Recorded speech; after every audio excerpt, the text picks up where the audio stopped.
Hello guys, এই যে আমি সবাইকে হ্যাপি মাদার্স ডে। চলো আমার মাকে দেখে আনি। ও মা, কি হলো? চুল শুকাও নাকি? তুমি কি করছো? ভিডিও করি। ভিডিও করছো? হ্যাঁ। মা, আজকে রান্নাতে কি কি হচ্ছে? দেখো শুরু হচ্ছে। এই যে চিংড়ি, এই যে মাংস। আর কি বানাচ্ছ? হ্যাঁ, শাক ভাজা। শাক ভাজা? কোথায় শাক ভাজা একটু দেখাও। শাকটা ধোয়ার জন্য বাইরে বসে আছে। শাকটা ধোয়ার জন্য বাইরে রেখে এনেছে। এর ভিতরে কি আছে? ভিতরে যে মশলা করে রেখেছি। কই দেখি। না, ওর ভিতরে লঙ্কা আছে, বুঝতে পারো না তোমার। আরে এই ভাত, আরে এই যে আমরা এখন ভাত খাবো। এই যে ভাতটা। এত ধরনের ভিডিও করা যায়।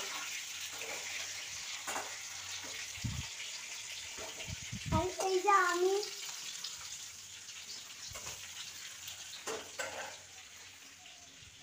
পড়াশোনা করে এখন বই খাতাটা দেখে দিই।